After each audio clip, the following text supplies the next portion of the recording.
Hello students, neural control and coordination lecture 7 में आज अपन discuss करने जा रहे हैं बहुत ही इंपॉर्टेंट टॉपिक जिसका नाम है ह्यूमन ब्रेन। ब्रेन को लेकर मैंने टोटल 3 वीडियो लेक्चर्स तैयार किए हैं, जिसमें से पार्ट 1 जो है आज मैं आप लोगों के साथ डिस्कस करने जा रहा हूं। तो अच्छे से पूरे वीडियो को देखना है। एक एक पॉइंट, एक एक चीज़ जो मैं यहाँ पर आज डिस्कस करने वाला हूँ वो इम्पोर्टेंट है और ब्रेन की जो एनाटॉमी है उसको समझने में बहुत ही ज़्यादा आपको हेल्प करने वाला है। साथ ही साथ अपन यहाँ पर ब्रेन की फंक्शंस के बारे में भी डिस्कस करेंगे। कौन से पार्ट का क्या फंक्शन होता है वो सारी चीज़ें अपन डिस्कस करने वाले हैं आगे की लेक्चर्स में। तो आइए स्टार्ट करते हैं ह्यूमन ब्रेन के बारे में। ह्यूमन ब्रेन का टॉपिक अपन स्टार्ट करें उससे पहले मैं कुछ इम्पोर्टेंट इन्फॉर्मेशन आपके साथ शेयर करना चाहता हूँ। अगर आप फर्स्ट टाइम मेरा वीडियो देख रहे हैं तो सबसे पहले आप मेरे चैनल जिसका नाम है बायोलॉजी बाय संदीप सिंह राव, इसको सब्सक्राइब कर ले और यहाँ पर जो बेल आइकन है, जो घंटी का निशान है, उस पे आप क्लिक करें, जिससे ये होगा कि मैं कोई नया वीडियो अपलोड करूँगा तो उसकी इन्फॉर्मेशन आपके पास तुरंत ही पहुँच जाएगी। ठीक है, तो ये वाला काम आप ज़रूर करें। इससे पहले 1 to 6 लेक्चर जो अपन ने देखे हैं उनके अंदर मैंने बहुत सी इम्पोर्टेंट इन्फॉर्मेशन को डिस्कस किया था। इस पूरे चैप्टर का एक ओवरव्यू भी मैंने फर्स्ट लेक्चर में बताया था। न्यूरॉन की जो स्ट्रक्चर है वो कैसी होती है वो चीज़ें डिस्कस करी थी। टाइप्स ऑफ न्यूरॉन को बताया था। स्नेप्स क्या होते हैं, न्यूरोमस्कुलर जंक्शन क्या होते हैं, mechanism of impulse conduction in A neuron, ये सारी चीज़ें मैं पीछे वाले लेक्चर्स में डिस्कस कर चुका हूँ। तो आपको ये चीज़ें देखनी है तो आप लेक्चर 1 से लेकर 6 तक देखें। यहाँ आज लेक्चर 7 में अपन बात करने हैं वाले हैं ब्रेन के बारे में। तो आइए स्टार्ट करते हैं टॉपिक को। ब्रेन के बारे में कुछ इंपॉर्टेंट इन्फॉर्मेशन मैंने पहले भी आप लोगों को बताई है पीछे वाले लेक्चर में कि ब्रेन को अपन इंसिफेलॉन बोलते हैं और ब्रेन जो है आउटसाइड से क्रेनियम यानी कि ब्रेन बॉक्स जो कि 8 बोन का बना होता है इससे कवर रहता है और क्रेनियम के नीचे की ओर मेनिंजेस प्रेजेंट होती है जो कनेक्टिव टिश्यूज़ की लेयर होती है, ये ब्रेन को प्रोटेक्ट करती है। ह्यूमन ब्रेन का जो वेट है एडल्ट मेल में 1400 ग्राम होता है और एडल्ट फीमेल में 1250 ग्राम इसका वेट होता है। क्लियर है ये वाली बात, ये अपन पहले भी डिस्कस कर चुके हैं। ह्यूमन ब्रेन के पार्ट्स की अपन बात करें तो ब्रेन जो है यानी कि इंसेफेलॉन जो है उसको अपन 3 ब्रॉड पार्ट में डिवाइड कर सकते हैं, जिसमें से सबसे बड़ा जो पार्ट है वो है फोर ब्रेन जिसको अपन बोलते हैं प्रोजेंसिफेलॉन। ठीक है, ऊपर की ओर ये वाला पार्ट प्रेजेंट होता है। उसके बाद मिड ब्रेन बीच के अंदर जो पार्ट होता है उसको मिड ब्रेन बोलते हैं। मीजेंसिफेलॉन इसका जो है बायोलॉजिकल नेम है। हिंड ब्रेन की अपन बात करें तो इसका नेम है रोम्बेंसिफेलॉन। सबसे नीचे वाला ये वाला पार्ट होता है। तो एक चीज़ देखिए, ब्रेन के अंदर 3 ब्रॉड पार्ट होते हैं, फोर ब्रेन, मिड ब्रेन और हिंड ब्रेन। फोर ब्रेन को प्रोजेंसिफेलॉन, मिड ब्रेन को मीजेंसिफेलॉन और हिंड ब्रेन जो इसको अपन बोलते हैं रोम्बेनसिफेलॉन। ये वाली बात क्लियर है कि नहीं है? आपको ये वाले नेम जो है वो याद रखने हैं, एग्ज़ाम के पॉइंट ऑफ व्यू से इम्पोर्टेंट है। कई बार ये नेम आपसे पूछ लिए जाते हैं कि मिड ब्रेन को क्या बोलते हैं, फोर ब्रेन को क्या बोलते हैं, हिंड ब्रेन को क्या बोलते हैं, तो इनका आप थोड़ा सा ध्यान रखें।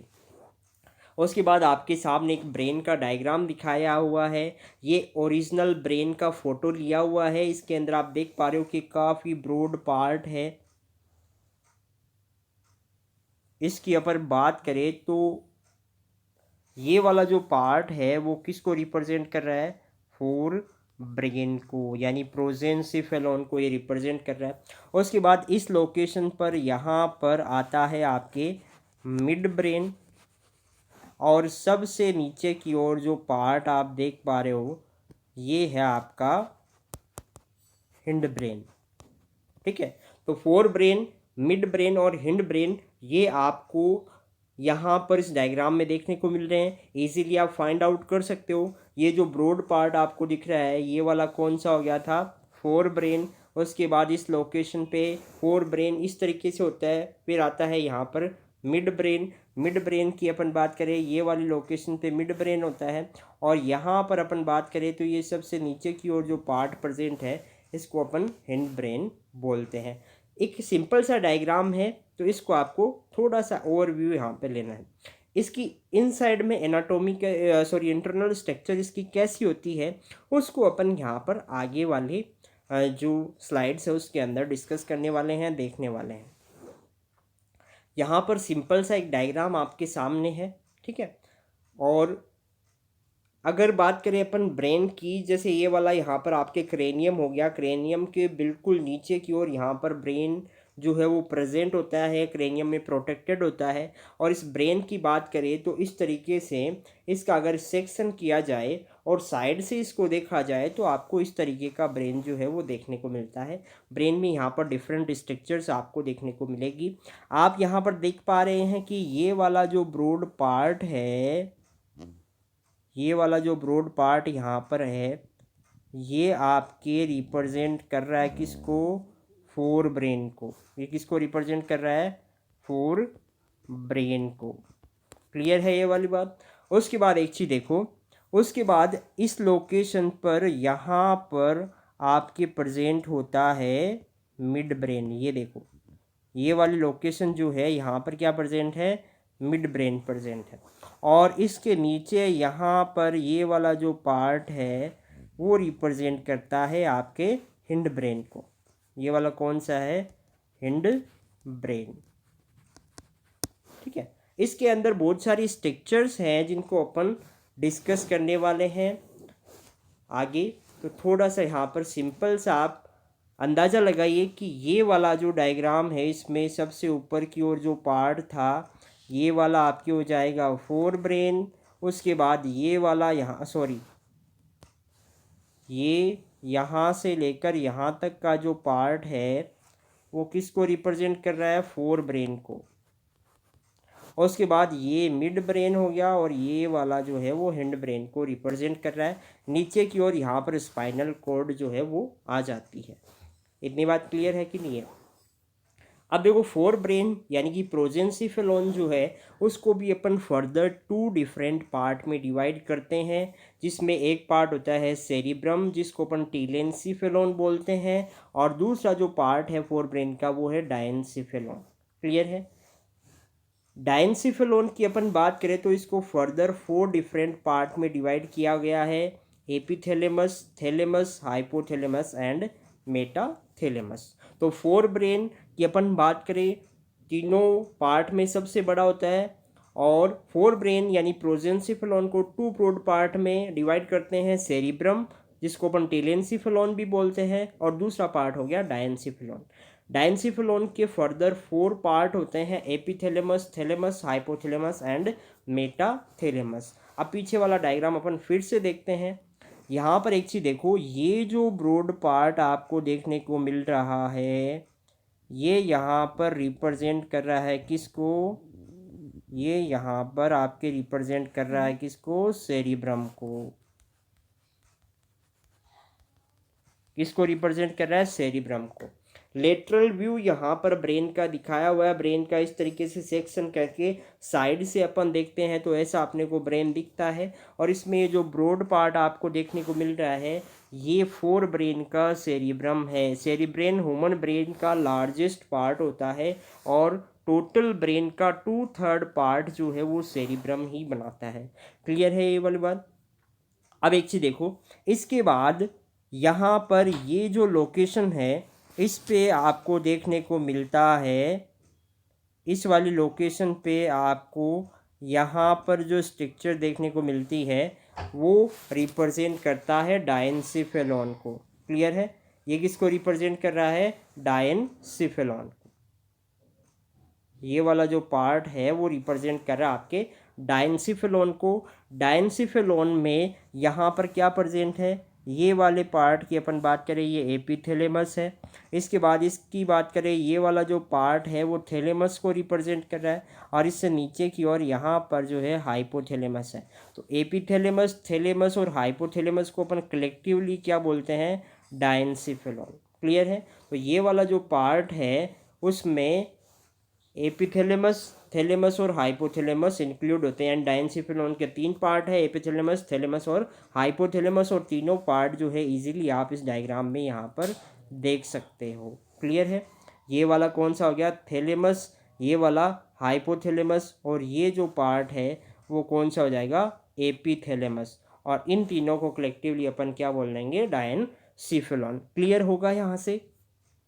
उसके बाद बात करें आगे, तो ये मिड ब्रेन है और नीचे वाला हिंड ब्रेन को रिप्रेजेंट कर रहा है। तो डायनसिफेलॉन और टीलेनसिफेलॉन यानी कि सेरिब्रम की अपन बात करें तो इनको कलेक्टिवली अपन क्या बोलते हैं, फोर ब्रेन बोलते हैं। ये चीज़ क्लियर होनी चाहिए आपके। कई बार पूछ लिया जाता है एग्जाम में कि which of the following is are the part of forebrain, तो उसमें आपके ऑप्शन में डायनसिफेलॉन और सेरिब्रम दिया हुआ है। तो ध्यान रखना, डायनसिफेलॉन और सेरिब्रम यानी कि टीलेनसिफेलॉन ये दोनों मिलके किसका फॉर्मेशन करते हैं, फोर ब्रेन का फॉर्मेशन करते हैं। ये चीज़ क्लियर होनी चाहिए। फिर से आप इसको देख लेना, डायनसिफेलॉन के तीन पार्ट है, थैलेमस, हाइपोथैलेमस और एपिथैलेमस, और सेरिब्रम जो उसको अपन टीलेनसिफेलॉन बोलते हैं। टीलेनसिफेलॉन डायनसिफेलॉन को कलेक्टिवली अपन क्या बोलेंगे, फोर ब्रेन। अब आगे की ओर अपन चलते हैं। सेरिब्रम के बारे में कुछ इन्फॉर्मेशन यहाँ पे दी हुई है, जिसमें अपन देखते हैं कि सेरिब्रम जो है वो ब्रेन का लार्जेस्ट पार्ट होता है। टोटल ब्रेन का 2/3 पार्ट जो है वो सेरिब्रम बनाता है। मोस्ट एडवांस्ड पार्ट होता है ब्रेन का, और अपनी जो इंटेलिजेंस वगैरह है, मैक्सिमम जो फंक्शनिंग होती है वो सेरिब्रम जो है वो कंट्रोल करता है। और यहाँ पर इसी वजह से इसको most advance part of brain भी बोला जाता है। बहुत ही ज़्यादा डेवलप है। डेवलप्ड एनिमल्स जो होते हैं, जैसे अपन ह्यूमन की बात करें तो हाईली डेवलप्ड एनिमल्स के अंदर ह्यूमन जो है वो आता है, और इसमें most advance part of brain जो है वो कौन सा है, सेरिब्रम है। इसमें 2 हेमिस्फेयर होते हैं। हेमिस्फेयर का मतलब 2 ब्रॉड या लार्ज पार्ट इसमें प्रेजेंट होता है। एक लेफ्ट साइड में होता है, एक राइट साइड में होता है, और इनको अपन बोलते हैं लेफ्ट सेरिब्रल हेमिस्फेयर जो लेफ्ट साइड में है, और राइट साइड वाले को अपन बोल देंगे राइट सेरिब्रल हेमिस्फेयर। दोनों जो ब्रॉड पार्ट है ऊपर से आप देखोगे तो इस तरीके से आपको जुड़े हुए दिखेंगे। ये लेफ्ट साइड वाला राइट साइड वाला दोनों आपस में कनेक्टेड रहेंगे, और यहाँ पर एक जो है माइलिनेटेड नर्व का ट्रैक्ट होता है। ट्रैक्ट यहाँ पर क्या होता है, माइलिनेटेड नर्व का एक ग्रुप, या यहाँ पर अपन बोल सकते हैं क्लस्टर होता है, जो यहाँ पर दोनों सेरिब्रल हेमिस्फेयर को यानी सेरिब्रम के दोनों पार्ट को एक साथ जोड़ने का काम करता है। उसको अपन क्या बोलते हैं, कॉर्पस कैलोसम। तो कॉर्पस कैलोसम क्या करता है, दोनों जो सेरिब्रल हेमिस्फेयर होते हैं उनको कनेक्ट करने का काम करता है। ध्यान रखिए, कई बार कॉर्पस कैलोसम के बारे में क्वेश्चन पूछ लिए जाते हैं, तो आगे भी कुछ क्वेश्चंस यहाँ से पूछे जाने के चांस रहते हैं। पीछे वाले एग्जाम में भी आप देखोगे तो यहाँ से क्वेश्चंस पूछे जा चुके हैं। तो कॉर्पस कैलोसम के बारे में आपसे पूछ लिया जाए तो क्या करता है, जो सेरिब्रल हेमिस्फेयर होते हैं उनको एक साथ जोड़ने का काम करता है। कौन से नर्व का बना होता है, माइलिनेटेड जो नर्व होते हैं उनके ग्रुप से कॉर्पस कैलोसम का फॉर्मेशन होता है। और ट्रांसवर्स ट्रैक्ट यानी इस तरीके से ये प्रेजेंट होता है, जैसे ये दोनों सेरिब्रल हेमिस्फेयर हैं तो इन दोनों को इस तरीके से ये कनेक्ट करेगा आपस में। ट्रांसवर्स ट्रैक्ट यहाँ पर ये बनाता है, और बहुत ही ज़्यादा इम्पोर्टेंट है। एग्ज़ाम के हिसाब से भी यहाँ से क्वेश्चंस पूछे जाते हैं, तो थोड़ा सा इसका ध्यान रखना। मेमल्स के अंदर यानी ऐसे एनिमल जिनके अंदर मेमोरी ग्लैंड्स प्रेजेंट होती हैं उनको मेमल्स अपन बोलते हैं, और मेमल्स के अंदर कॉर्पस कैलोसम जो है वो प्रेजेंट होता है। इनका एक कैरेक्टरिस्टिक फीचर होता है, ठीक है। दोनों हेमिस्फेयर जो होते हैं वो होलो स्ट्रक्चर्स होती है, यानी अंदर से ये खोखले होते हैं। और अगर अपन बात करें तो इनके अंदर कैविटीज़ प्रेजेंट होती है। जैसे एक सेरिब्रल हेमिस्फेयर है तो उसके अंदर एक कैविटी प्रेजेंट होगी, और उस कैविटी को अपन क्या बोलेंगे, लेटरल वेंट्रिकल। क्या बोलेंगे, लेटरल वेंट्रिकल। तो सेरिब्रल हेमिस्फेयर कितने हैं अपने पास, 2 है ब्रेन में, लेफ्ट वाला और राइट वाला। एक सेरिब्रल हेमिस्फेयर में एक लेटरल वेंट्रिकल, दूसरे सेरिब्रल हेमिस्फेयर में दूसरी लेटरल वेंट्रिकल, और यहाँ पर कुल मिला के कितनी लेटरल वेंट्रिकल हो जाएगी, 2। तो आपसे पूछ लिया जाता है कि ब्रेन के सेरिब्रम के अंदर जो वेंट्रिकल्स होती है, जो लार्ज कैविटी होती है, उनको क्या बोलते हैं, तो उनको अपन बोलते हैं लेटरल वेंट्रिकल, और इन्हीं का दूसरा नाम होता है पेरासिल। क्लियर है। यहाँ पर अपन बात करें, दोनों जो हेमिस्फेयर है वो सेपरेट रहते हैं मीडियन लॉन्गिट्यूडनल फीचर से। अब ये मीडियन लॉन्गिट्यूडनल फीचर क्या होता है, तो एक बड़ी यहाँ पर क्या होती है, जैसे एक सल्काई यहाँ पर प्रेजेंट होती है। सल्काई का मतलब एक गहरी यहाँ पर जो है अंदर की ओर इन्वेजिनेटेड एक यहाँ पर पार्ट होता है। अगर ये इन्वेजिनेटेड पार्ट बहुत इस तरीके से गहरा हो जाए तो इसको अपन बोल देते हैं फीचर। तो जैसे आप सेरिब्रम की बात करें तो सेरिब्रम की जो सरफेस होती है उसके अंदर क्या होते हैं, यहाँ पर थोड़ा सा आउटसाइड निकले हुए पार्ट होते हैं और अंदर की ओर इस तरीके से इन्वेजिनेटेड पार्ट्स भी होते हैं। तो जो आउटसाइड इस तरीके से निकले हुए पार्ट होते हैं उनको तो अपन बोलते हैं गायरी, ठीक है। और जो अंदर की ओर इस तरीके से इन्वेजिनेट हुए हुए पार्ट होते हैं उनको अपन बोलते हैं सल्की। क्या बोलते हैं, सल्काई या सल्की उसको बोला जाता है। सेरिब्रम जो है डिफरेंट फंक्शन करता है, जैसे टच जो है उसका इंटरप्रिटेशन, विजन, हियरिंग और स्पीच को कंट्रोल करता है। रीजनिंग जो एबिलिटी अपने अंदर होती है, इमोशंस जो होते हैं, लर्निंग होती है और डिफरेंट टाइप के जो कंट्रोल है जैसे मूवमेंट है बॉडी का, उन सब को कंट्रोल करने का काम जो है वो कौन करता है, सेरिब्रम यहाँ पर करता है।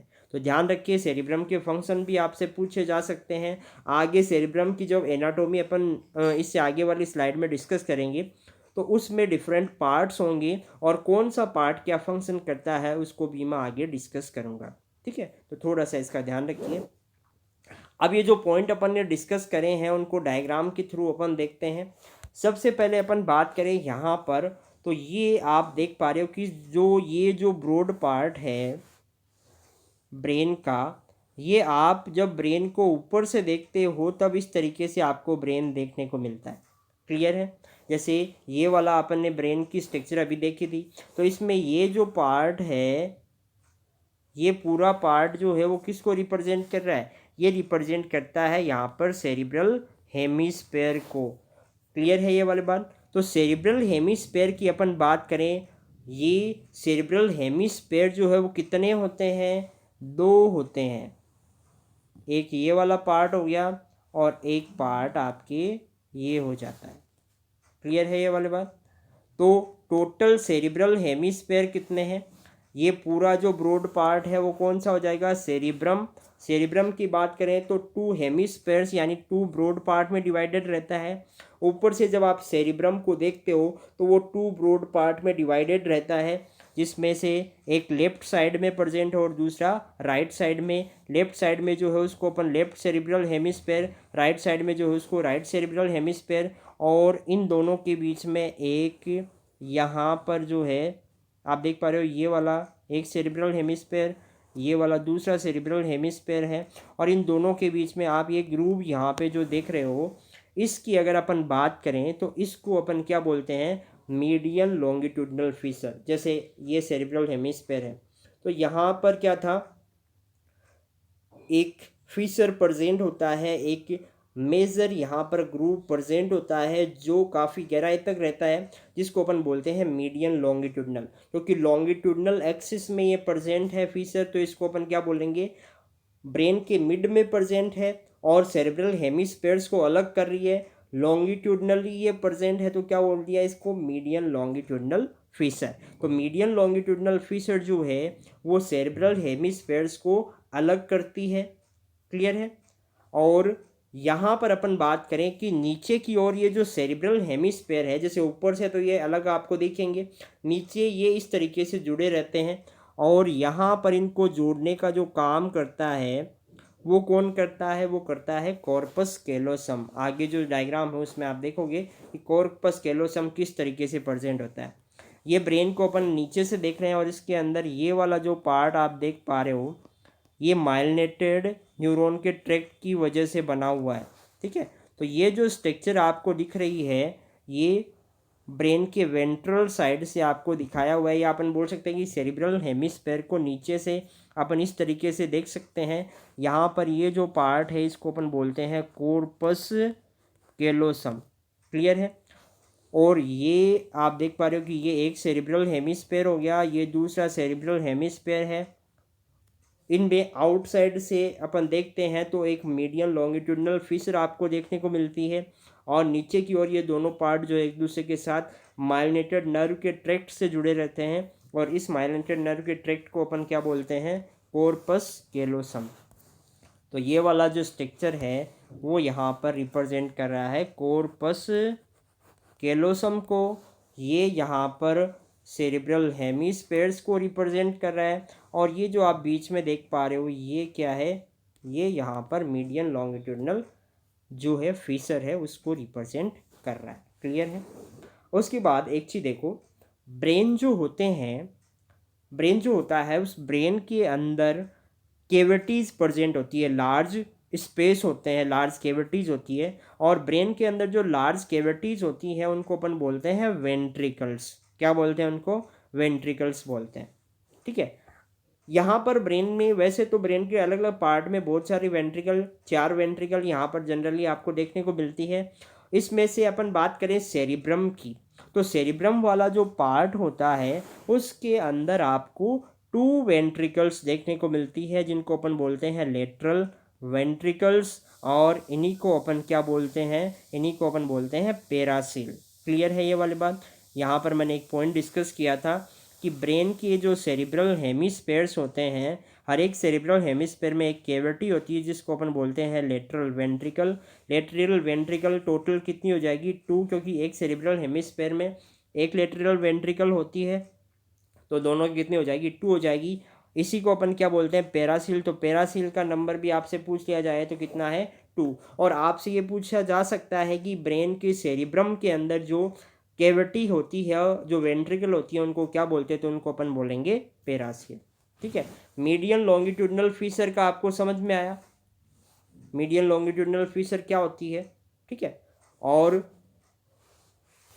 कॉर्पस कैलोसम क्या था वो पॉइंट भी आपको अच्छे से समझ में आ गया होगा डायग्राम्स देखने के बाद, क्योंकि ये डायग्राम जो है मैंने कलेक्ट किए हैं ताकि आपको हर एक चीज़ जो है इजीली समझ में आए। तो थोड़ा सा ध्यान रखिए, ये 2 सेरिब्रल हेमिस्फेयर्स है, 2 सेरिब्रल हेमिस्फेयर जो है उनके सेंटर से लॉन्गिट्यूडनल फिशर जाती है, और ये फिशर नीचे तक जाएगी, पर जो है पूरे दोनों सेरिब्रल हेमिस्फेयर को ये अलग नहीं करती, क्योंकि नीचे से सेरिब्रल हेमिस्फेयर जो है वो एक स्ट्रक्चर से माइलिनेटेड नर्व ट्रैक्ट से जुड़े रहते हैं जिसको अपन बोलते हैं कॉर्पस कैलोसम, जो इस डायग्राम में आप इजीली देख पा रहे होंगे। कॉर्पस कैलोसम के बारे में क्वेश्चंस बन सकते हैं, तो ध्यान रखिएगा इसके बारे में। ब्रेन के अंदर जो वेंट्रिकल्स होती है उनमें से सेरिब्रम के अंदर 2 वेंट्रिकल होती है, ईच सेरिब्रल हेमिस्फेयर में 1 वेंट्रिकल होती है, और इन वेंट्रिकल को अपन बोलते हैं लेटरल वेंट्रिकल या पेरासील। तो इस डायग्राम में आप देख पा रहे हो कि ये वाली जो स्ट्रक्चर है यहाँ पर, ये वाली जो स्ट्रक्चर है इसमें ये जो पार्ट है वो रिप्रेजेंट कर रहा है किसको, सेरिब्रल हेमिस्फेयर को लेटरल साइड से अपन देख रहे हैं। और इनके अंदर आप देख पा रहे हो कि ये जो ब्लू कलर के अंदर है, यहाँ से लेकर यहाँ तक ये जो हॉर्न लाइक है, सिंग जैसी जो स्ट्रक्चर आप देख पा रहे हो, इसको अपन क्या बोलते हैं, लेटरल वेंट्रिकल। लेटरल साइड से अपन देख पा रहे हैं तो एक वेंट्रिकल आपको जो है क्लियरली यहाँ पर विजिबल है, और इसके पीछे की ओर यहाँ पर जो दूसरा सेरिब्रल हेमिस्फेयर है उसके अंदर एक वेंट्रिकल यहाँ पर प्रेजेंट है। तो इसी चीज़ को अपन, जैसे ब्रेन का एक डायग्राम नीचे की ओर दिया हुआ है और लोअर साइड से अपन देखें तो आपको ये जो वेंट्रिकल्स है वो क्लियरली विजिबल होगी। यहाँ पर आप देखिए कि एक जो है लेटरल वेंट्रिकल ये वाली है, यहाँ पर ये एक सेरिब्रल हेमिस्फेयर में है, ये एक पूरा यहाँ से लेकर यहाँ तक एक सेरिब्रल हेमिस्फेयर है जिसमें एक वेंट्रिकल ये हो गई लेटरल वेंट्रिकल। और दूसरे सेरिब्रल हेमिस्फेयर की बात करें तो इसमें यहाँ पर ये दूसरी लेटरल वेंट्रिकल। तो यहाँ पर लेटरल वेंट्रिकल्स कितनी होगी, 2, और इन्हीं को अपन क्या बोलते हैं, पेरासील भी बोलते हैं। तो पेरासील कितनी होगी, 2। आगे आप देख पा रहे हो कि ये जो है आगे दूसरी वेंट्रिकल से भी कनेक्ट होती है। आगे ब्रेन के जो पार्ट है उसमें कौन कौन सी वेंट्रिकल्स प्रेजेंट है उनको अपन धीरे धीरे डिस्कस करते जाएंगे। यहाँ पर सेरिब्रम की बात हो रही है तो सेरिब्रम की आप ध्यान रखें, इसके अंदर जो वेंट्रिकल्स हैं उनको अपन क्या बोलेंगे, लेटरल वेंट्रिकल या पेरासील। और हर एक सेरिब्रल हेमिस्फेयर में एक यहाँ पर क्या प्रेजेंट होती है, पैरासील प्रेजेंट होती है। पूरे ब्रेन में 2 पैरासील प्रेजेंट होती है। ये बस है, यहाँ पे आपको ध्यान रखना है। बाकी अदर वेंट्रिकल को भी मैं आगे डिस्कस करूँगा जब अपन दूसरे पार्ट डिस्कस करेंगे। यहाँ पर सेरिब्रम की बात हो रही थी, इस वजह से मैंने पैरासील को ही डिस्कस किया है। उसके बाद देखिए, सेरिब्रम के अंदर जो सेरिब्रल हेमिस्फेयर्स होते हैं, हर एक सेरिब्रल हेमिस्फेयर की अपन बात करें तो उसको 2 पार्ट में या 2 लेयर्स में अपन डिवाइड कर सकते हैं। और ये 2 लेयर्स की अपन बात करें तो उसके अंदर क्या होता है, जैसे अपन बात करें यहाँ पर ये सेरिब्रम था पूरा का पूरा, क्लियर है ये वाली बात। ये सेरिब्रम जो है, उस सेरिब्रम का अगर अपन देखें तो इसके आउटर पार्ट में यहाँ पर जो न्यूरॉन का लेयर्स प्रेजेंट होगी, ये आप देखिए, ये सेरिब्रल हेमिस्फेयर का इस तरीके से एक सेक्शन करके यहाँ पर दिखाया हुआ है। और इसमें ये बताना चाह रहा है कि जो सेरिब्रल हेमिस्फेयर है वो 2 लेयर से मिलके बना होता है, जिसमें आउटर लेयर जो है वो इस तरीके से यहाँ पर आप देख पा रहे हो, ये वाली आउटर लेयर है, ये वाली क्या है, आउटर लेयर है। और ये जो आउटर लेयर आप यहाँ पर देख पा रहे हो, इसकी अगर अपन बात करें तो इसको अपन बोलते हैं ग्रे मैटर। क्या बोलते हैं, ग्रे मैटर। और ग्रे मैटर का दूसरा नाम क्या है, सेरिब्रल कॉर्टेक्स। तो जो सेरिब्रल हेमिस्फेयर है उसमें आउटर लेयर को अपन बोलते हैं सेरिब्रल कॉर्टेक्स, क्लियर है। और सेरिब्रल कॉर्टेक्स जो है उसी का नाम यहाँ पर बोल सकते हैं कि सेरिब्रल हेमिस्फेयर में जो सेरिब्रल कॉर्टेक्स है उसी को अपन क्या बोलते हैं, ग्रे मैटर बोलते हैं।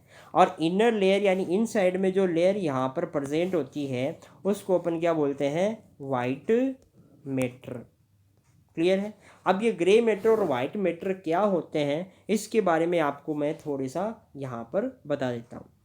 ग्रे मैटर की बात करें तो ग्रे मैटर जो है वो आउटर साइड में प्रेजेंट है, उसको सेरिब्रल कॉर्टेक्स बोलते हैं। और ग्रे मैटर जो होता है वहाँ पर साइटोन अक्यूमुलेट होते हैं, या अपन बोल सकते हैं कि साइटोन और नॉन माइलिनेटेड न्यूरॉन जो है जहाँ पर अक्यूमुलेट होंगे वहाँ पर नर्वस सिस्टम में आपको देखने को मिलेगा कि वो वाला पार्ट जो है ग्रे कलर का होता है। और वो वाला पार्ट ग्रे कलर का क्यों होता है, क्योंकि साइटोन की अगर अपन बात करें तो उसके अंदर जो है निजेल ग्रेन्यूल्स होते हैं, निजेल ग्रेन्यूल्स होते हैं। और निजेल ग्रेन्यूल की वजह से वो जो है ग्रे कलर के अपीयर होते हैं। तो अगर अपन बात करते हैं कि इसकी साइटोन जहाँ पे एक्यूमुलेट होंगे उस पार्ट का कलर क्या होगा, ग्रे होगा, ठीक है। तो यहाँ पर ये जो आउटसाइड में ग्रे मैटर है उसमें क्या होगा, यहाँ पर उसमें साइटोन्स प्रेजेंट होंगे, साइटोन का ग्रुप प्रेजेंट होगा, या अपन बोल सकते हैं कि नॉन माइलिनेटेड न्यूरॉन जो है वो अक्यूमुलेट यहाँ पर होंगे, ठीक है। वाइट मैटर जो है वहाँ पर क्या होता है, माइलिनेटेड न्यूरॉन जो है वो अक्यूमुलेट होते हैं।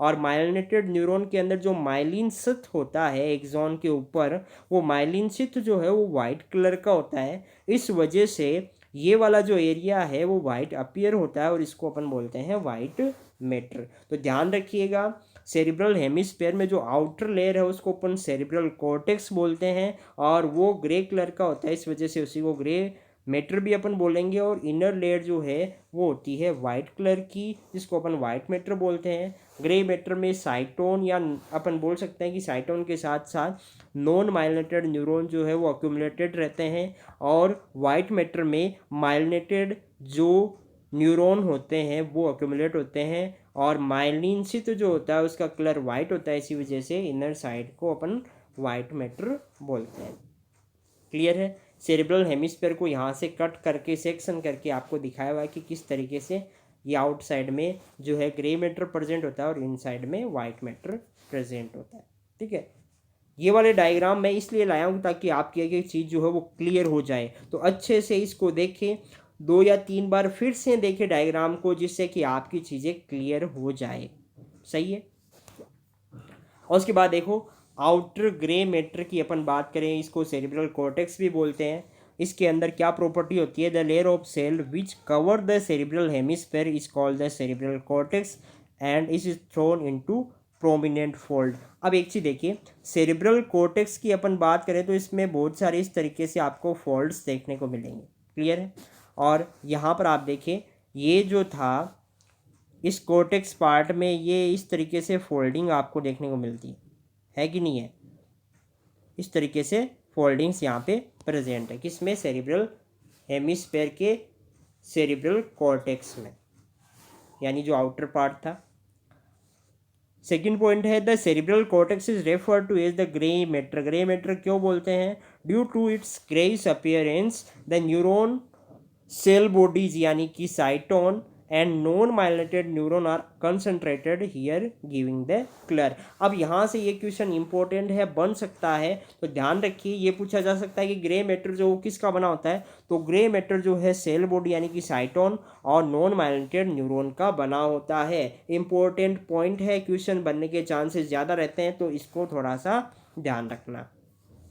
सेरिब्रल कॉर्टेक्स जो है उसके अंदर 3 टाइप के एरिया होते हैं, मोटर एरिया, सेंसरी एरिया और एसोसिएशन एरिया। मोटर एरिया जो है वो क्या करता है, ये अपनी बॉडी के डिफरेंट जो ऑर्गन होता है वहाँ पर रेगुलेटरी इम्पल्स सेंड करता है।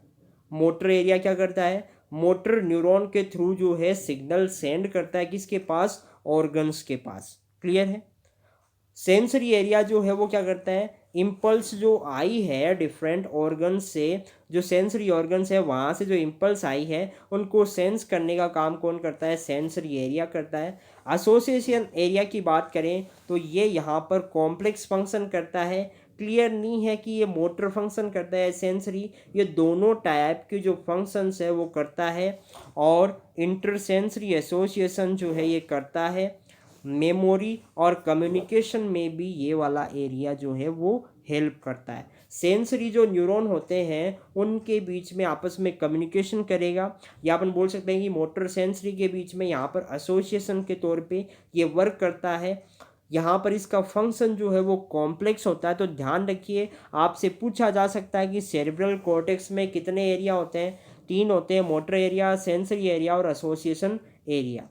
क्लियर है, ये वाली बात क्लियर है कि मोटर का फंक्शन क्या होता है, रेगुलेटरी इम्पल्स जो है वो सेंड करना ऑर्गन्स के पास। जैसे जैसे मान लो यहाँ पर क्या था, कोई गर्म पानी पड़ा था और गर्म पानी को मैंने हाथ लगाया, अंगुली लगाई यहाँ पर, तो यहाँ पर टच करते ही यहाँ पर जो सेंसरी ऑर्गन्स थे वो एक्टिव, सेंसरी जो रिसेप्टर्स थे उन्होंने इसको सेंस किया और सेंसरी न्यूरॉन के थ्रू जो है वो सिग्नल भेजा किसके पास, सेरिब्रम के पास जो सेंसरी एरिया वहाँ पे। उसके बाद जो मोटर एरिया था वहाँ से यहाँ पर सिग्नल आएगा मोटर न्यूरॉन के थ्रू, और यहाँ पर जो मसल्स थी उनमें कॉन्ट्रैक्शन होगा। तो मोटर न्यूरॉन के थ्रू इम्पल्स यहाँ पर किसने भेजा, मोटर एरिया ने। सेंसरी न्यूरॉन के थ्रू जो सिग्नल यहाँ पर सेंस होने के बाद गए वो किसके पास गए, सेंसरी एरिया के पास। और एसोसिएशन जो एरिया था वो मोटर और सेंसरी जो है इनके बीच में कम्युनिकेशन करने में हेल्प करता है। और यहाँ पर इसका फंक्शन जो है वो दोनों टाइप का होता है, मोटर और सेंसरी दोनों टाइप के कॉम्प्लेक्स फंक्शंस को ये परफॉर्म करता है, या अपन बोल सकते हैं कम्युनिकेट करने में जो है यहाँ पर ये हेल्प करता है डिफरेंट टाइप के न्यूरॉन्स के अंदर। और ये कॉम्प्लेक्स फंक्शंस के लिए रिस्पॉन्सिबल होता है, इंटरसेंसरी एसोसिएशन के लिए रिस्पॉन्सिबल होता है, मेमोरी जो है उसके लिए रिस्पॉन्सिबल होता है, कम्युनिकेशन के लिए ये वाला एरिया जो है रिस्पॉन्सिबल होता है। तो इम्पोर्टेंट है, ध्यान रखिए, फंक्शंस यहाँ से पूछ लिए जाते हैं। उसके बाद नेक्स्ट अपन बात करते हैं इनर वाइट मैटर की। वाइट मैटर के बारे में क्या आपको ध्यान रखना है, inner part of cerebral hemisphere ये होता है, contains mainly myelinated nerve fibres. ये देखिए ये वाला पॉइंट यहाँ पे इंपॉर्टेंट है कि इनर जो वाइट मैटर होता है उसमें क्या होते हैं, माइलिनेटेड नर्व फाइबर्स प्रेजेंट होते हैं, और इसकी वजह से ये इसको ओपेक वाइट अपीयरेंस जो है यहाँ पर मिलती है, यानी अपारदर्शी यानी ओपेक अपीयरेंस जो है वो वाइट मैटर की होती है। और ये अपीयरेंस यहाँ पर माइलिनेटेड नर्व के थ्रू या माइलिनेटेड न्यूरॉन जो होते हैं या नर्व फाइबर्स होते हैं उनकी वजह से ये वाली अपीयरेंस इसको मिलती है। इसी वजह से इसको वाइट मैटर बोलते हैं, क्योंकि माइलिन शीथ का कलर जो है वो क्या होता है, वाइट होता है। अब देखिए the surface area of cerebral hemisphere has large foldings called the Gayri. Gayri जो होती है वो रिज होती है, और सल्काई जो होती है उसको अपन बोलते हैं ग्रूव्स। यहाँ पर एक चीज़ देखिए, इसमें आपको जो आउटसाइड में, जैसे अपन बात करें कि ये सेरिब्रल हेमिस्फीयर था, सेरिब्रल हेमिस्फेयर के अंदर इस तरह से आपको बहुत सारी फोल्डिंग्स देखने को मिलेगी, ऐसे ऐसे। ये सेरिब्रल हेमिस्फेयर के अंदर जो सेरिब्रल कॉर्टेक्स है उसके अंदर इस टाइप की फोल्डिंग्स आपको देखने को मिलती है। तो इसके अंदर जो आउटसाइड में इस तरीके से जो पार्ट आपको देखने को मिलता है, यानी जो रिज यहाँ पर प्रेजेंट होती है, उसको अपन क्या बोलते हैं, गायराई बोलते हैं। गायराई या गायरी, जो भी आप बोलना चाहते हो, इसको अपने अकॉर्डिंग बोल सकते हैं। गायराई, गायरी, ये वाले यहाँ पर जो है इसको टर्म जो है वो यूज़ किए जाते हैं। तो गायराई जो होता है वो आउटसाइड में इस तरीके से निकला हुआ पार्ट होता है। और सल्काई की अपन बात करें तो इन साइड में जो यहाँ पर ग्रूव्स प्रेजेंट होती है गायराई के बीच में, ये इस टाइप की जो ग्रूव्स होती है उनको अपन क्या बोलते हैं, सल्काई बोलते हैं। अब एक चीज़ देखिए, गायराई और सल्काई जितनी ज़्यादा होगी उतना ही ज़्यादा सेरिब्रल हेमिस्फेयर का जो सरफेस एरिया है वो होगा, और जितना ज़्यादा सरफेस एरिया उतनी ही ज़्यादा इंफॉर्मेशन यहाँ पर ये कलेक्ट करेगा। क्लियर है? तो यहाँ पर एक चीज़ देखो, अगर अपन बात करें, अगर सेरिब्रल हेमिस्फेयर जो है वो इस तरीके से होता, यानी उसके अंदर गायराई और सल्काई नहीं होते, तो उसका सरफेस एरिया जो था वो कम था। और इसके अंदर गायराई और सल्काई प्रेजेंट है, इस वजह से इसका सरफेस एरिया जो है वो काफ़ी बढ़ गया है। और सरफेस एरिया इंक्रीज होने की वजह से इंफॉर्मेशन जो है वो यहाँ पर ज़्यादा आ सकती है। क्लियर है ये वाली बात? तो सरफेस एरिया को इंक्रीज करने की ये लिए यहाँ पर रिस्पॉन्सिबल क्या है, गायराई एंड सल्काई। जितनी ज़्यादा गायराई एंड सल्काई होगी उतना ही ज़्यादा सरफेस एरिया होगा। गायराई जो रिज होती है उनको बोलते हैं, और सल्काई जो ग्रूव्स होती है उनको बोलते हैं। और ये प्रेजेंट किस में होती है, ये जो सेरिब्रल कॉर्टेक्स है उसके अंदर फोल्डिंग्स बनने की वजह से गायराई और सल्काई का फॉर्मेशन होता है। इसमें जो सल्काई काफ़ी गहराई तक चली जाती है उनको अपन क्या बोलते हैं, फीसर्स बोलते हैं। क्या बोलते हैं उनको, फीसर्स। तो ये जो सल्काई होती है वो ही अगर गहराई तक जाती है, काफ़ी डीप तक चली जाती है, तो उनको अपन बोलते हैं फीसर्स। जैसे अभी अपन ने देखी थी मीडियन लॉन्गिट्यूडनल फीसर, जो दोनों सेरिब्रल हेमिस्फेयर को एक दूसरे से अलग कर रही थी। तो वो क्या थी, सल्काई थी, जो काफ़ी डीप तक जो है यहाँ पर चली गई, जिसको अपन क्या बोलते हैं, फीसर बोलते हैं। क्लियर है? अब देखिए यहाँ पर अपन बात करें फीचर्स की, तो फीचर जो है सेरिब्रल हेमिस्फेयर को डिफरेंट लोब या पार्ट्स में डिवाइड करती है। क्या करती है, डिफरेंट लोब या पार्ट्स के अंदर यहाँ पर ये डिवाइड करती है, किसको, सेरिब्रम को। और आप यहाँ पर देखिए कि जो सेरिब्रल हेमिस्फेयर है, यानी ईच सेरिब्रल हेमिस्फेयर की बात करें तो उसमें टोटल 4 लोब प्रेजेंट होते हैं। और इन लोब का फॉर्मेशन किसकी वजह से होता है, डिफरेंट फीचर्स की वजह से होता है। फीचर्स क्या थी, जो सल्काई थी, जो ब्रेन के अंदर यहाँ पर जो सेरिब्रल कॉर्टेक्स की अंदर जो ग्रूव बनी थी, जिनको अपन सल्काई बोलते हैं। अगर सल्काई काफ़ी डीप तक चली जाती है तो उसको अपन बोल देते हैं फीचर्स। और फीचर्स की वजह से यहाँ पर जो सेरिब्रल हेमिस्फेयर है, ईच सेरिब्रल हेमिस्फेयर है, उसमें 4 ब्रॉड पार्ट बन जाते हैं। 4 लोब्स का यहाँ पर फॉर्मेशन हो जाता है। इनको अपन बोलते हैं frontal lobe, parietal lobe, temporal lobe और ऑक्सीपिटल। ये टोटल 4 लोब यहाँ पर बनते हैं। अब देखो, जब मैंने स्टार्टिंग में क्रेनियम का स्ट्रक्चर बताया था, ठीक है, तो क्रेनियम के अंदर मैंने टोटल जो है 8 बोन्स बताई थी।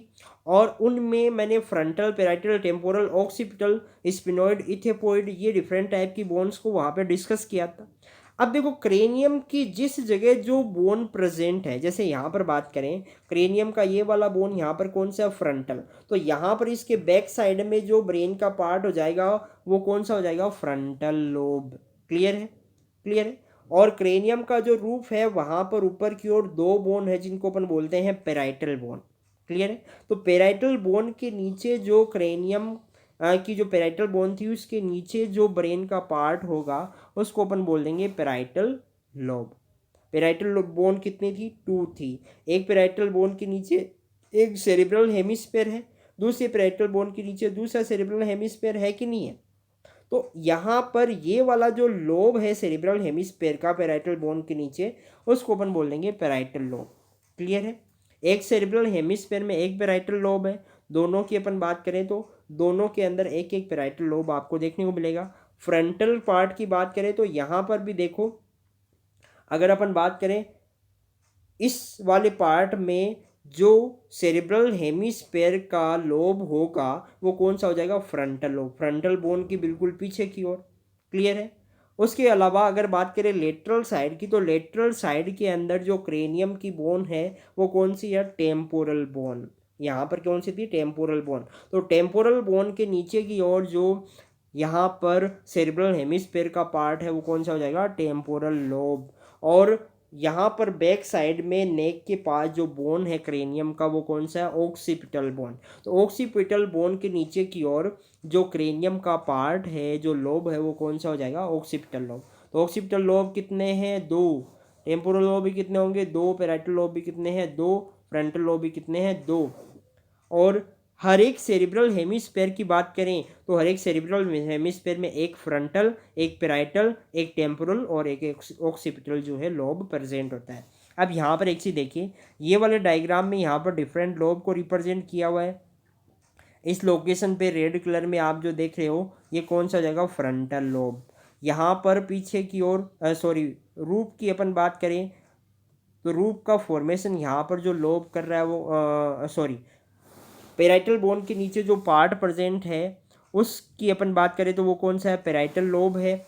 यहाँ पर बैक साइड में आप देखो कि क्रेनियम की यहाँ पर ऑक्सीपिटल बोन थी, ऑक्सीपिटल बोन के पीछे की ओर जो पार्ट है या इसके नीचे की ओर जो पार्ट यहाँ पे प्रेजेंट है वो कौन सा हो जाएगा, ऑक्सीपिटल लोब। लेटरल साइड में यहाँ पर कौन सी बोन थी, टेम्पोरल, और टेम्पोरल बोन के नीचे की ओर जो यहाँ पर सेरिब्रम का पार्ट है वो कौन सा हो जाएगा, टेम्पोरल लोब। क्लियर है ये वाली बात। ये यहाँ से लेकर यहाँ तक पूरा का पूरा किसको रिप्रेजेंट कर रहा है, सेरिब्रम को रिप्रेजेंट कर रहा है। लेटरल साइड से यहाँ पर अपन देख रहे हैं तो एक सेरिब्रल हेमिस्फेयर जो है उसके डिफरेंट लोब आपको यहाँ पर इस डायग्राम में दिख रहे हैं। क्लियर है ये वाला डायग्राम। अब चलते हैं आगे की ओर। ये जो डिफरेंट लोब यहाँ पर बने हैं, इन लोब्स की बात करें तो इनका फॉर्मेशन डिफरेंट फीचर्स की वजह से बना है। और फीचर्स मैंने बताया था क्या थी, जो सल्काई थी वो काफ़ी डीप तक चली जाती है और फीचर्स का फॉर्मेशन करती है। तो यहाँ पर एक चीज़ देखो, यहाँ पर दोनों सेरेब्रल हेमिस्फेयर को अलग करते हुए इस वाले पार्ट में यहाँ पर एक फीचर प्रेजेंट है जिसको अपन बोलते हैं मीडियन लॉन्गिट्यूडनल फीचर। क्लियर है। और इसके अलावा एक चीज देखो, यहाँ पर आगे की ओर जो लोब था वो कौन सा था, फ्रंटल लोब। उसके बाद यहाँ पर जो लोब है वो कौन सा है, पेराइटल लोब। तो यहाँ पर देखो ऊपर से अपन देख रहे हैं तो ये एक सेरिब्रल हेमिस्फीयर को यहाँ से लेकर यहाँ तक रिप्रेजेंट कर रहा है डायग्राम। इसमें से ये वाला जो लोब है वो कौन सा है, फ्रंटल लोब। और फ्रंटल लोब के बाद ये वाला कौन सा, ये वाला कौन सा है, फ्रंटल लोब। ये वाला पेराइटल लोब और ये वाला ऑक्सीपिटल लोब। ऊपर से अपन देख पा रहे हैं तो आपको जो है टेम्पोरल लोब यहाँ पर देखने को नहीं मिल रहा। वैसे ये डायग्राम है जो ब्रेन का आगे की ओर है, इसमें यहाँ पर ये टेम्पोरल लोब है। ये वाला पेराइटल हो गया, ये वाला सॉरी ये वाला फ्रंटल हो गया, ये वाला कौन सा है, पेराइटल, ये टेम्पोरल और ये ऑक्सीपिटल लोब यहाँ पे लेटरल व्यू के अंदर आपको देखने को मिल रही है। और ऊपर से अपन इसको देख रहे हैं तो यहाँ पर ये फ्रंटल, पेराइटल और ऑक्सीपिटल लोब आपको यहाँ पे देखने को मिल रहा है। तो फ्रंटल और पेराइटल के बीच में यहाँ पर जो फीचर है उसको अपन क्या बोल देंगे, उसको अपन बोल देंगे सेंट्रल फीचर। सेंट्रल फीचर जो है वो क्या करता है, सेंट्रल फीचर जो है फ्रंटल और पेराइटल लोब को अलग करता है। ठीक है। तो ये वाला जो फीचर है वो काफ़ी गहराई तक, यहाँ पर ये वाला जो सल्काई है वो काफ़ी गहराई तक रहता है और ये फीचर बनाता है जिसको अपन बोलते हैं सेंट्रल फीचर। और सेंट्रल फीचर जो है वो क्या करती है, फ्रंटल लोब को पैराइटल लोब से अलग करने का काम करती है।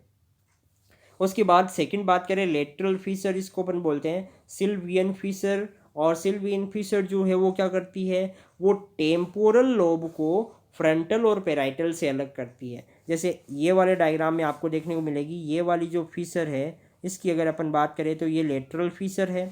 और लेटरल फीचर जो है वो क्या करती है, टेम्पोरल लोब को फ्रंटल और पेराइटल से अलग करने का काम यहाँ पर कर रही है। क्लियर है। इसके बाद पेराइटो ऑक्सीपिटल फीचर होती है। और पेराइटो ऑक्सीपिटल फीचर जो है वो यहाँ पर क्या काम करती है, पेराइटो ऑक्सीपिटल जो फीचर है वो ऑक्सीपिटल लोब को पेराइटल लोब से अलग करती है। ये ऑक्सीपिटल लोब है, ये पेराइटल लोब। यहाँ पर जो फीचर है वो कौन सी है? पेराइटो ऑक्सीपिटल फीचर। ये तीन बड़ी फीचर यहाँ पर थी, कौन सी? सेंट्रल फीचर, लेटरल फीचर और पेराइटो ऑक्सीपिटल फीचर। और जिसमें से सेंट्रल फीचर जो है वो फ्रंटल और पेराइटल लोब को अलग करती है। लेटरल फीचर जिसको अपन सिल्वियन फीचर बोलते हैं वो टेम्पोरल और पेराइटल लोब को अलग करती है। और पेराइटो ऑक्सीपिटल जो फीचर होती है वो ऑक्सीपिटल लोब को पेराइटल लोब से अलग करने का काम करती है। इम्पोर्टेंट है, पूछा जा सकता है। सिल्वियन फीचर किसको बोलते हैं? तो लेटरल फीचर को बोलते हैं। क्या करती है? टेम्पोरल लोब और फ्रंटल टेम्पोरल लोब को फ्रंटल और पेराइटल से अलग करने का काम करती है। तो ये चीज़ आपको ध्यान रखनी है। और उसके बाद इस डायग्राम के अंदर आप जो है वो सारी चीज़ें देख सकते हो जो अभी अपन ने डिस्कस करी है। ये वाला फ्रंटल लोब हो गया, ये वाला कौन सा है? पेराइटल, ये वाला ऑक्सीपिटल लोब। यहाँ पर इस डायग्राम में अपन देखें, ये वाला फ्रंटल, ये वाला लोब कौन सा हो गया? ये वाला यहाँ पर है फ्रंटल, ये वाला कौन सा हो जाएगा? पेराइटल, ये वाला ऑक्सीपिटल और ये वाला लोब टेम्पोरल। ये यहाँ पर टेम्पोरल लोब और फ्रंटल और पेराइटल को टेम्पोरल लोब से अलग करते हुए लेटरल फीचर यहाँ पे प्रेजेंट है। ये सेंट्रल फीचर आप यहाँ पे देख पा रहे हो। और ये वाली जो है वो कौन सी है? पेराइटो ऑक्सीपिटल फीचर यहाँ पर प्रेजेंट है। क्लियर है? अब देखो, सेरिब्रम के अंदर जो है यहाँ पर अलग अलग लोब के अंदर अलग अलग एरियाज होते हैं और वो एरिया जो है डिफरेंट फंक्शंस के लिए रिस्पॉन्सिबल होते हैं। यहाँ पर अपन देखते हैं फ्रंटल लोब की। तो फ्रंटल जो लोब होता है इसमें प्रमोटर एरिया प्रेजेंट होता है। इसके अलावा एक प्री फ्रंटल एरिया भी होता है। Pre frontal area, promoter area, motor area और ब्रोकाज एरिया जो है वो फ्रंटल लोब में प्रेजेंट होते हैं। इनके फंक्शंस अपन जानेंगे आगे कि ये वाले एरिया जो है कौन कौन से फंक्शन के लिए रिस्पॉन्सिबल होते हैं। आप यहाँ पर बस इतना ध्यान रखिए कि कौन से लोब में कौन सा एरिया होता है। तो फ्रंटल लोब की अपन बात करें तो फ्रंटल लोब में प्री फ्रंटल एरिया होता है, प्रमोटर एरिया होता है, मोटर एरिया होता है और ब्रोकाज एरिया प्रेजेंट होता है। पेराइटल लोब जो होता है उसमें गस्टेटरी एरिया, सोमेस्थेटिक एरिया प्रेजेंट होते हैं। टेम्पोरल लोब की बात करें तो उसके अंदर वर्निक्स एरिया होता है, ऑडिटरी एरिया और ऑल्फैक्टरी एरिया प्रेजेंट होते हैं। ऑक्सीपिटल लोब में विजुअल एरिया प्रेजेंट होता है। क्लियर है? अब ये एरिया का फंक्शन जो है, अलग अलग एरिया के क्या क्या फंक्शंस होते हैं उसको मैं आप लोगों के साथ डिस्कस करने वाला हूँ। तो वो चीज़ आप ध्यान से देखिए, इंपॉर्टेंट है, कई बार पूछ लिया जाता है। फ्रंटल लोब में प्री फ्रंटल एरिया होता है जिसको ऑर्गन ऑफ माइंड भी अपन बोलते हैं। ये इंटेलिजेंस के लिए रिस्पॉन्सिबल होता है, इसको अपन सीट ऑफ इंटेलिजेंस भी बोलते हैं। नॉलेज, क्रिएटिव आइडिया जो अपने दिमाग में आते हैं, एबिलिटी टू एब्स्ट्रैक्ट मेमोरी, जो मेमोरी है उसको एब्स्ट्रैक्ट करने का यहाँ पर जो एबिलिटी होती है वो किसके पास होती है? वो होती है प्री फ्रंटल एरिया के पास, जो फ्रंटल लोब का पार्ट है। प्रमोटर एरिया की बात करें तो अपनी बॉडी में जो इनवॉलेंट्री मूवमेंट्स होते हैं, यानी इनवॉलेंट्री जो मूवमेंट होंगे जिसके ऊपर अपने नर्वस सिस्टम का वॉलेंट्री कंट्रोल नहीं है, तो ये जो इनवॉलेंट्री मूवमेंट्स अपनी बॉडी में होते हैं उनका यहाँ पर कंट्रोल करने का काम कौन करता है? प्रमोटर एरिया करता है। मोटर एरिया जो है, जो वॉलेंट्री मूवमेंट्स होते हैं, जैसे अपनी जो सोमेटिक मसल्स होती हैं उनमें कॉन्ट्रैक्शंस होते हैं जिसकी वजह से अपन लोकोमोशंस वगैरह कर पाते हैं, डिफरेंट टाइप के हैंड्स वगैरह जो इनको मूव कर पाते हैं। तो जो भी वॉलेंट्री मूवमेंट्स होते हैं उन वॉलेंट्री मूवमेंट्स को कंट्रोल करने का काम कौन करता है? मोटर एरिया करता है। ब्रोका जो एरिया होता है वो स्पीच के लिए रिस्पॉन्सिबल होता है और अपन जो बोल पा रहे हैं वो वोकल कॉर्ड में मूवमेंट की वजह से ऐसा हो पा रहा है। तो जो वोकल कॉर्ड में मूवमेंट है और स्पीच है उसके लिए जो रिस्पॉन्सिबल एरिया वो कौन सा? Broca's area. इम्पोर्टेंट है, ध्यान रखिए। ये वाला एरिया किसके लिए रिस्पॉन्सिबल होता है? वोकल कॉर्ड के मूवमेंट के लिए रिस्पॉन्सिबल होता है। यहाँ पर जो स्पीच है उसको परफॉर्म करना या स्पीच के लिए जो रिस्पॉन्सिबल है वो कौन सा हो गया? Broca's area. एसोसिएशन एरिया जो होता है वो मूवमेंट्स के अंदर कोऑर्डिनेशन के लिए रिस्पॉन्सिबल होता है। Interpretation, storage of information in different functions के लिए ये वाला एरिया रिस्पॉन्सिबल होता है। और उसके बाद पेराइटल लोब की बात करें तो पेराइटल लोब जो है उसमें डिफरेंट एरिया मैंने डिस्कस किए थे, जैसे गस्टेटरी एरिया है, सोमेस्थेटिक एरिया। तो गस्टेटरी एरिया जो है वो टेस्ट से रिलेटेड जो यहाँ पर स्टिमुलस है उसको आइडेंटिफाई करने का काम करता है, यानी जो अपन टेस्ट फील कर पाते हैं वो गस्टेटरी एरिया की वजह से ही होता है। आइडेंटिफाई करने का जो फंक्शन होता है वो टेस्ट को आइडेंटिफाई करने का जो फंक्शन है वो कौन करता है, गस्टेटरी एरिया। और ये कहाँ पे होता है, पेराइटल लोब में होता है।